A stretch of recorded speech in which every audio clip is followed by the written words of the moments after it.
Ang susunod na programa ay rated PG. Patnubay at gabay ng magulang ay kailangan sa mga batang manonood.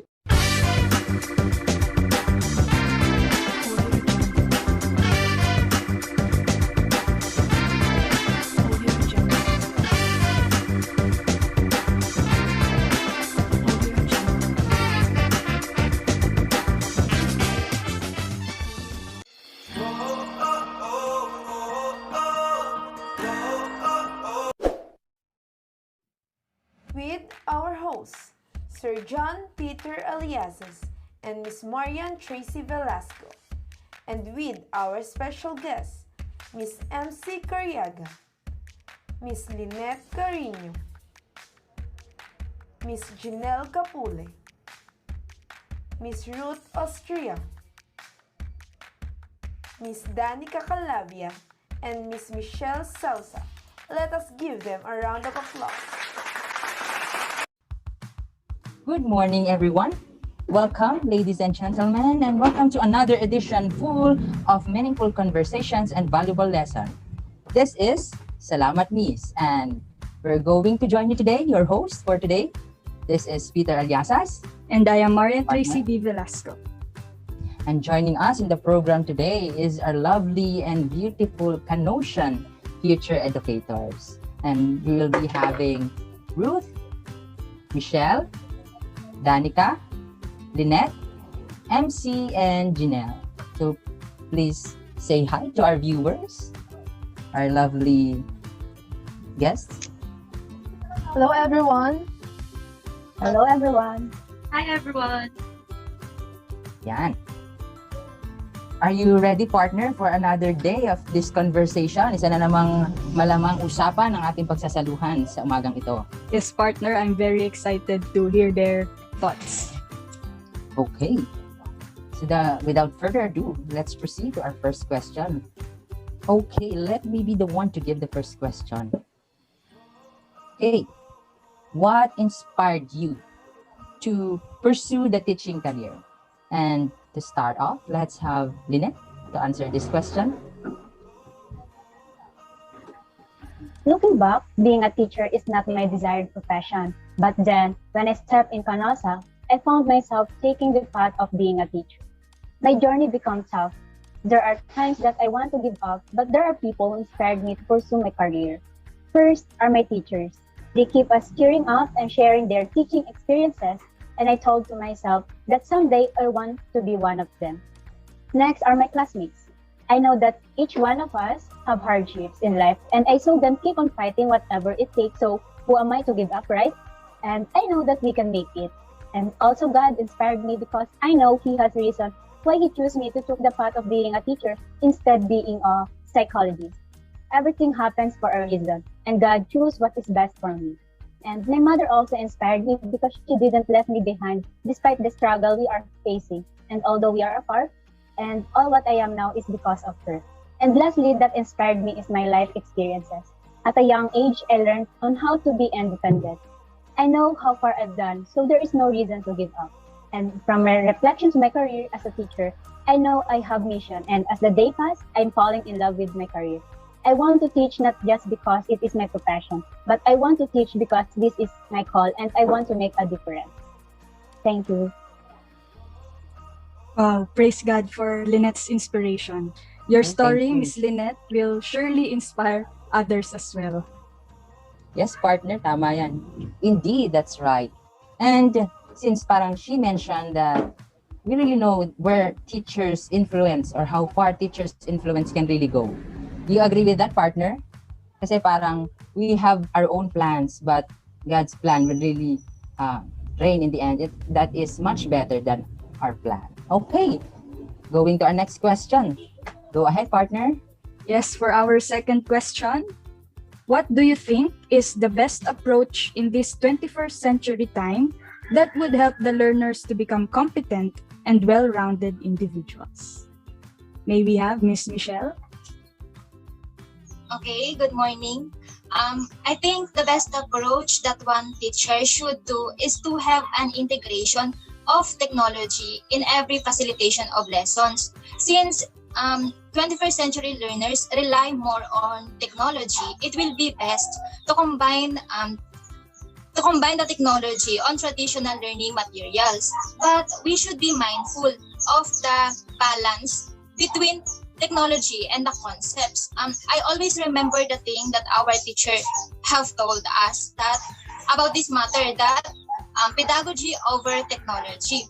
Another thing is that a teacher must possess a very same skills that the 21st centuries that the 21st century learners have. An educator should facilitate an active learning environment wherein the skills of the students will be shown and enhanced. The educator should promote a learner-centered approach in which the students are responsible in their learning. So with this, I think this will help the learners to boost their abilities to be more competent and well-rounded individuals. Thank you. Yes, so since the 21st century learners are also called the digital natives, teachers should really apply technology in their teaching process. So another one, let us hear it from Miss Jennelle. Hello everyone, I am Jennelle Capule, and for me, the best approach that we as a future educator must acquire in the 21st century learning is the ability to embrace changes. With the rapid changes in technology and the way that students learn, educators must learn how to embrace change, adapt onto it, and reteach. Technology changes daily, as do new teaching strategies, testing techniques, and the way we are able to learn and communicate with others. Through this approach, we can assure that our student can embrace technology or whatever may come on their way that will help them to mold real, authentic relationships in a time where technology has taken over, as well as be a lifelonger learner. That would be all. Thank you. Thank you for that, Miss Jennelle. Embrace changes. Yeah. Peter? Yes. And apart from that, that is also, we need also to take note of that authentic relationship, especially in this time of online distance learning, because whatever the scenario may be, that should not halt or hamper the delivery of being human-like to our students and to our colleagues. And I will proceed to our third question. If there is one thing that you want to change or clarify in people's misconception about education, what is it and why? Let's have Damica for this. So, good morning, everyone. To answer that question, I want to say this famous line in education, in the field of education.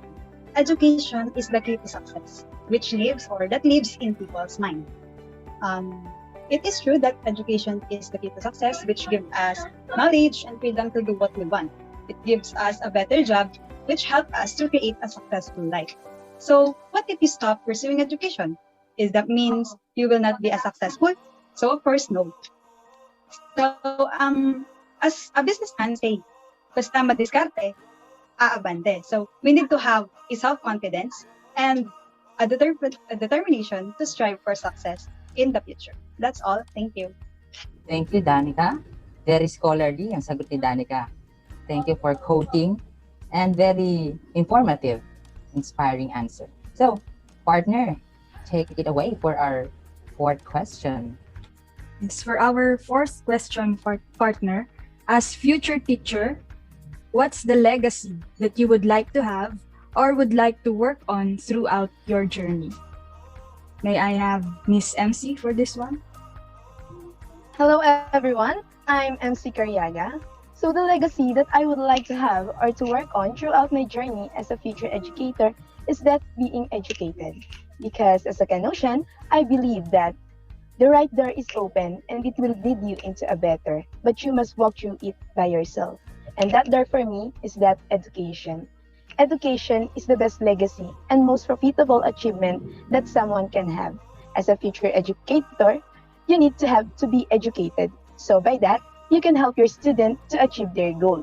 We all know that knowledge is the best gift and the greatest gift of all. I would like to help my student to enter in a right door. I want them to see how much I love education and I truly enjoy being with them. I want to show them that I truly care, love, and believe on them. So in that way, they can accomplish anything.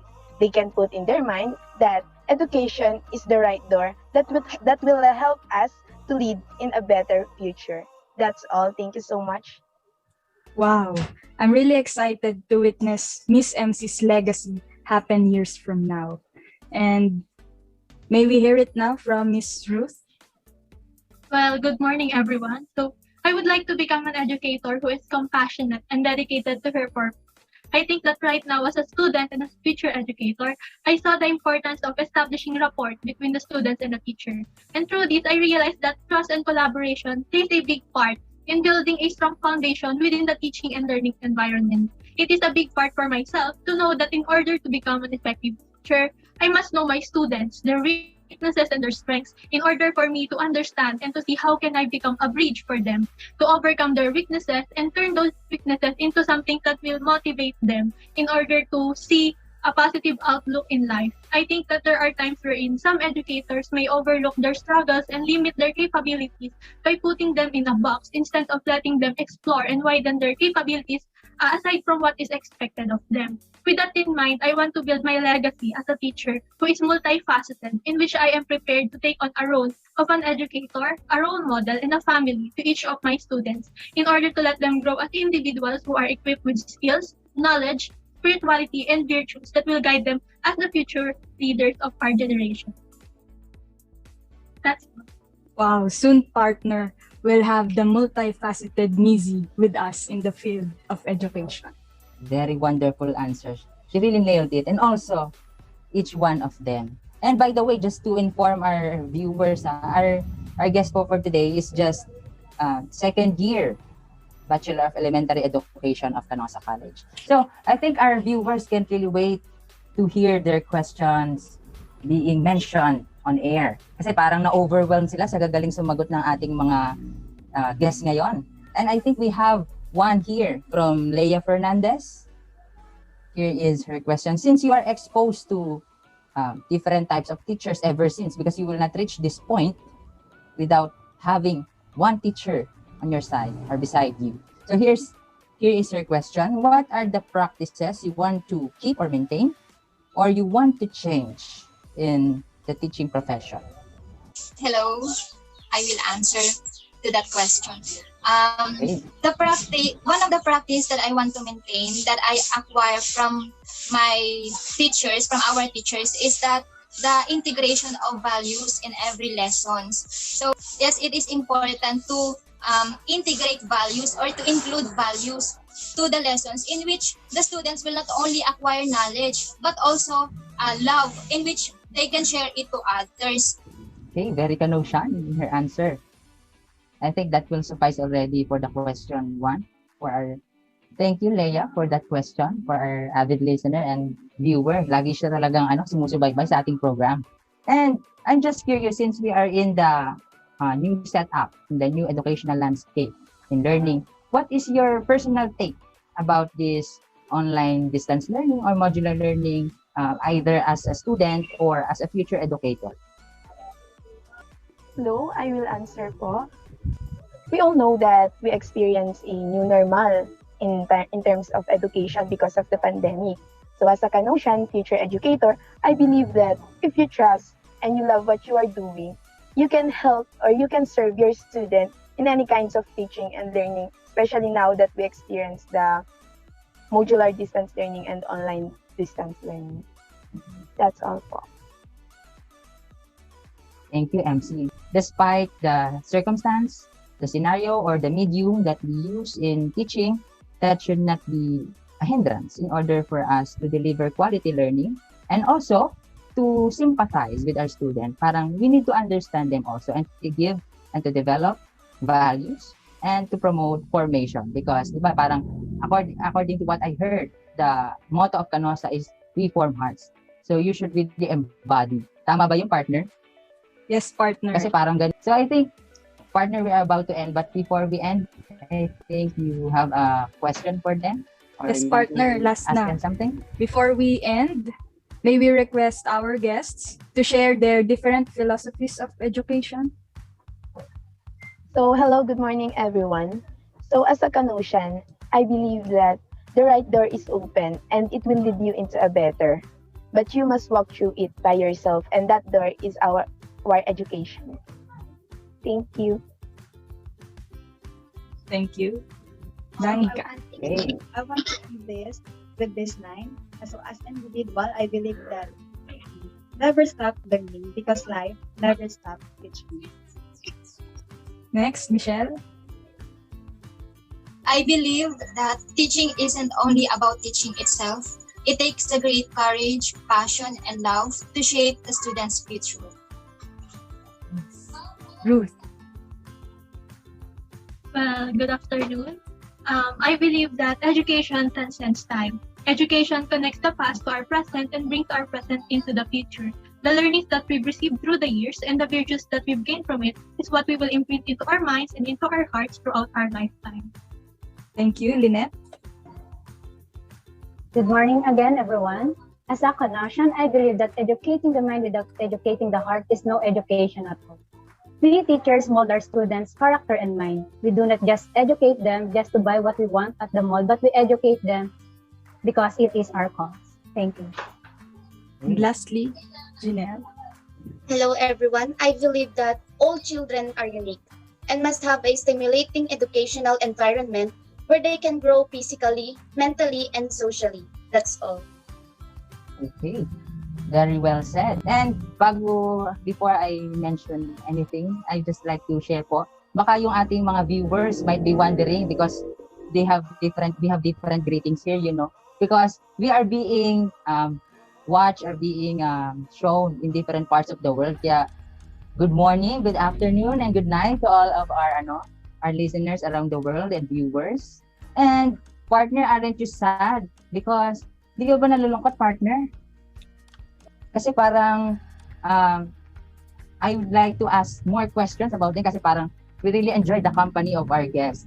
But unfortunately, we have limited time and we are about to end. But I hope our viewers and listeners really had a great time, and also our guests. Thank you for our guests for gracing our program today. And para sana makasama pa ulit kayo namin next time. And with that, thank you again to all of you. Partner, let's say thank you and I hope. Bye for now. And see you again next time. So thank you, everyone. Thank you, everyone. Bye-bye. Bye.